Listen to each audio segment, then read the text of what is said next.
پامیر نه تنها یک زنجیره کوه‌هاست، بلکه جهانی سبزسفید و خاصه است که با شکوه و معجزه‌های خود سیاحان، محققان و کوهنوردان را مفتون می‌کند.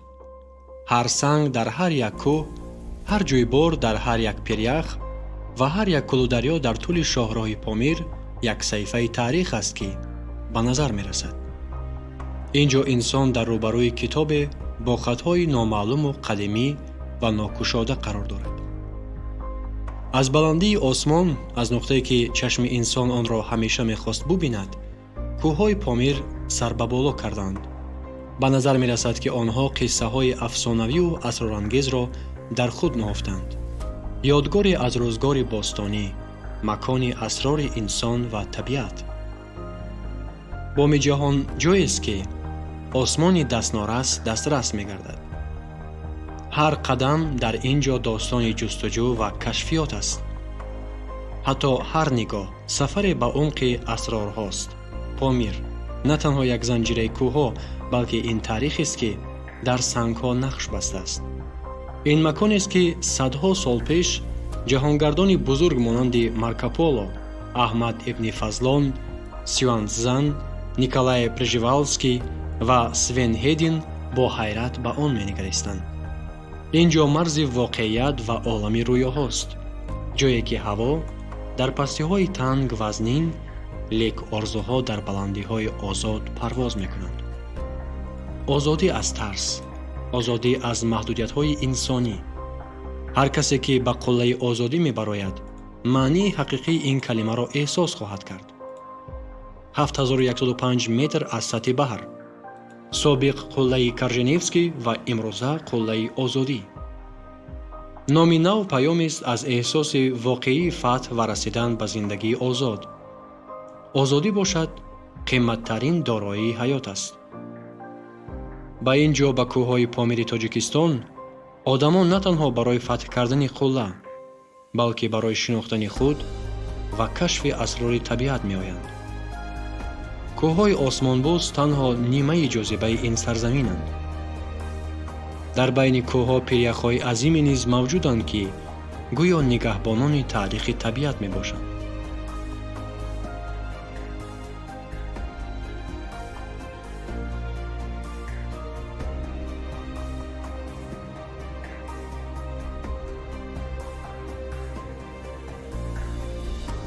یکی از بزرگترین پیریخ‌ها در جهان در عمق کوهستان پامیر در نشابه شرقی قطارکوی اکادمی ملی علم‌ها ارضی هستی دارد.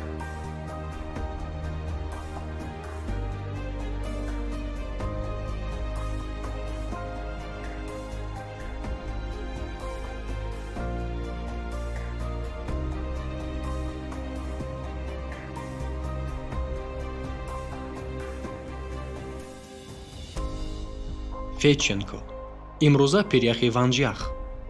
این بزرگترین پیریخ منطقه است که با 77 کیلومتر درازی و 650 کیلومتر مربع مساحتش همچون گنجینه بی قیاس ذخیره آبی تاجیکستان شناخته می شود.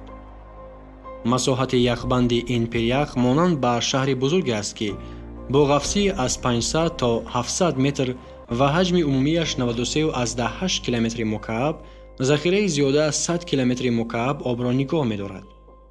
این به آن معناست که ونجیخ نه تنها یک معجزه طبیعی، بلکه یک ذخیره‌گاه حیاتی برای منطقه است. بلندی حوزه آبگیری پیریخ تا 6300 متر می‌رسد و زبانه آبی آن تا 2900 متر پایان می‌شود. چون این فرقیت سطح‌ها منظره‌های غیرعادی و زیبا را ایجاد کردند که به نظر هر یک بیننده حیرت انگیز می نمایند. ونجیخ نه تنها منبع آب شیرین، بلکه بهشت کوهنوردان و محققان نیز می باشد. سیاحان از تمام گوشه های جهان برای تماشای این معجزه طبیعی به اینجا می آیند. با کوه‌های یخپوش، چشمه‌های صاف و هوای تازه، این مکان برای سیاحت ورزشی و آموزش علمی شرایط بهترین را فراهم می آورد. تحقیقات عالمان نشان می‌دهند که ونجیخ هزار ساله‌ها باز وجود دارد و در خود سر و اسرار زمان‌های گوناگون را نگاه داشته است. агар он метавонист сухан гӯяд, шояд дар бораи тағйирёбии иқлим, дар бораи кӯҳнавардоне ки онро убур карданд ва дар бораи сарнавишти онҳое ки аз он гузашта натавонистанд ҳикоят мекард. пиряхҳо ин сарвати тиллоии обии Тоҷикистон мебошанд.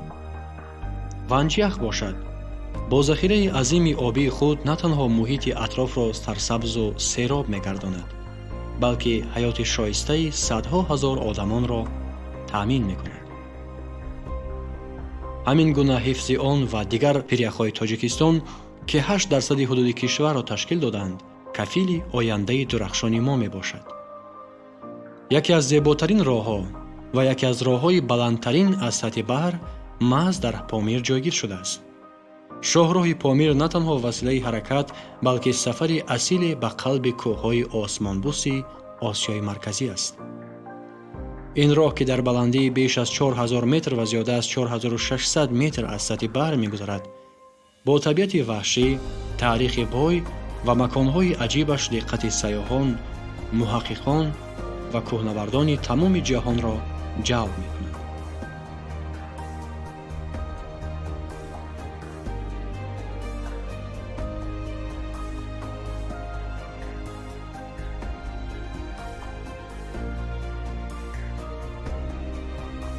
дар паҳнои ин шоҳроҳ, ки бо номҳои боми ҷаҳон ва шоҳроҳи осмон маъруф аст, манзараҳое вомехӯранд, ки зебоияшон нафаси ҳар роҳгузарро дар сина боз медорад.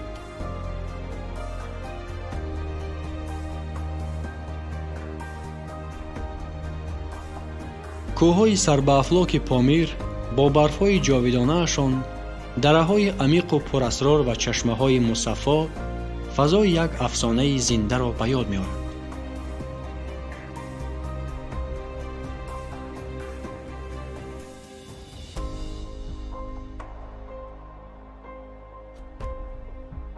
яке аз нуқтаҳои нотакрори ин хатсайр кӯли Қарокул аст, ки дар баландии беш аз 3900 метр қарор дошта, мисли оинаи бузург ранги осмонро дар худ таҷассум мекунад.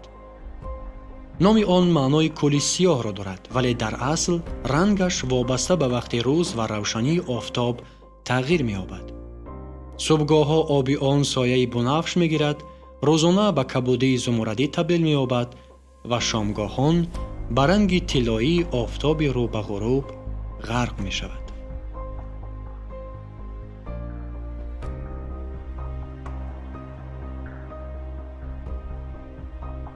кӯли Қарокул ҳамчун мӯъҷизаи табиӣ дар байни кӯҳҳои баланд ҷойгир аст ва гӯё як порчаи осмонро дар худ инъикос мекунад.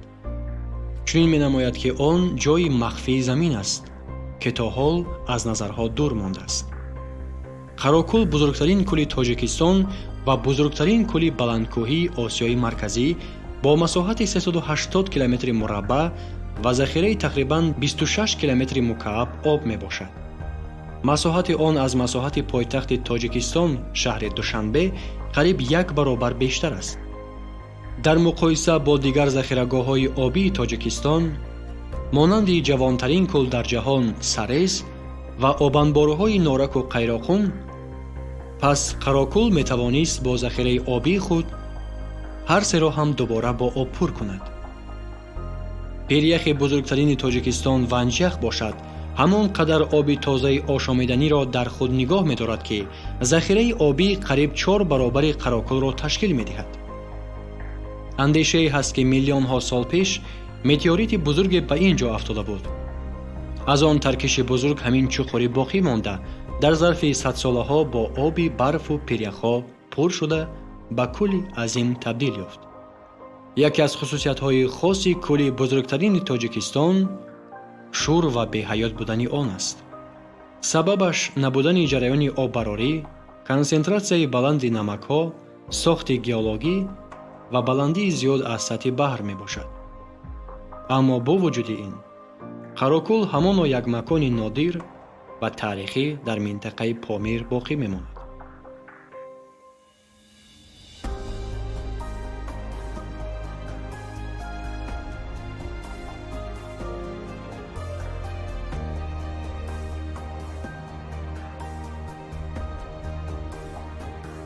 کمی دورتر از اینجا در همین کوهستان با بلندی 7134 متر کوه قامت افراخته است.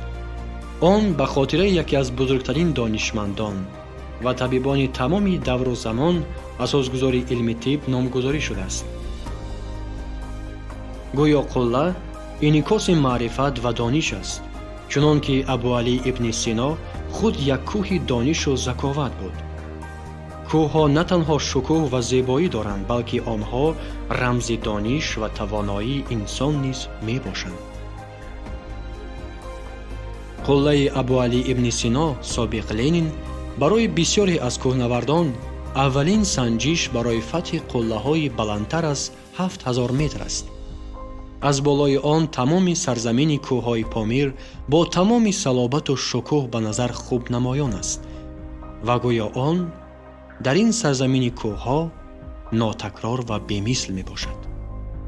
اما در شرق تاجیکستان، همانا در حدود پهناور کوه‌های پامیر، بلندترین نقطه تاجیکستان و همزمان بلندترین نقطه آسیای مرکزی جایگیر است. در بلندی 7495 متر از سطح بحر اینجا مدام سکوت ابدی حکم فرماست. تنها صدای شمال، برف‌های جاودانه و پیرک‌های عظیم که عصرها باز حکایه‌های کوهنوردان را حفظ می‌کنند.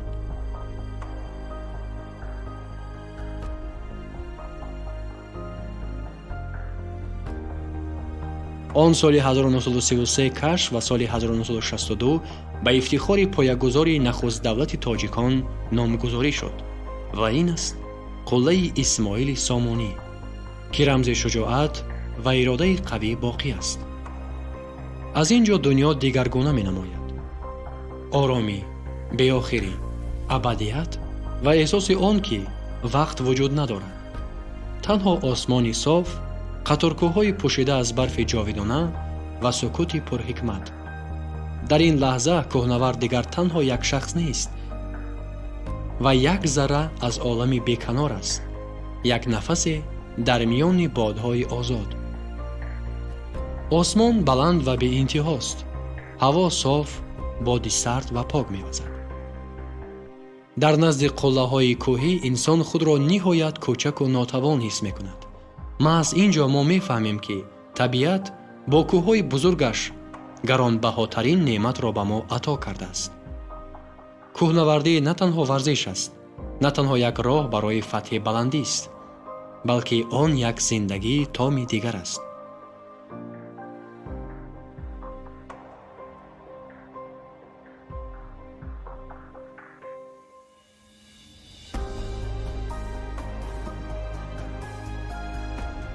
در کوه‌ها رقابت تنها با قله نیست. این رقابت انسان با خود، با ترس‌هایش، با محدودیت جسمانی و روحانیش میباشد. در بلندی 7000 متر شمال سخت است. حرارت میتواند به 40 درجه خنکی رسد. هر یک نفسگیری یک کوشش نو میگردد. هدف هرچند به نظر چنین نماید هم تنها به قله رسیدن نیست، بلکه روندی به بالا با مشکلی راه رفتن و عبور صدهاست. شرایط سخت اقلیم، بلندی حد اکثر و کم بودن هوا این مکان را باز هم واهمناک و همزمان زیبا می‌گرداند. آنهایی که به قله می‌رسند چشم به دنیای عظیم می‌دوزند. در پایان کوه‌ها، هزاران کیلومتر زمین، وادی‌ها، دریاها و پیرک‌ها دیده می‌شود. اما آنجا در بلندی هزارها متر همه چیز دیگر می‌شود. تمام مشکلات زندگی، تمام تشویش‌ها ناچیز می‌نمایند. اینجا تنها انسان، قله و آسمان می‌ماند. کوهنورد به اندیشه غوطه‌ور می‌شود و حس می‌کند که دنیا چقدر بزرگ و انسان چقدر خرد است.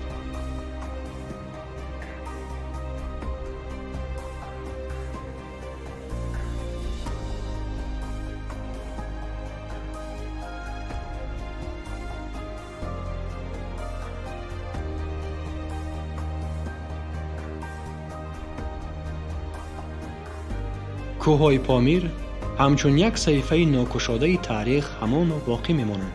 آنها شاهدان صدها سال، هزاران کوشش، غلبه‌ها و شکست‌هایند.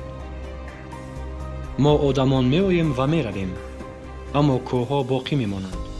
کوه‌ها جاودانند. ما تنها سیاحان موقتی در آنها هستیم.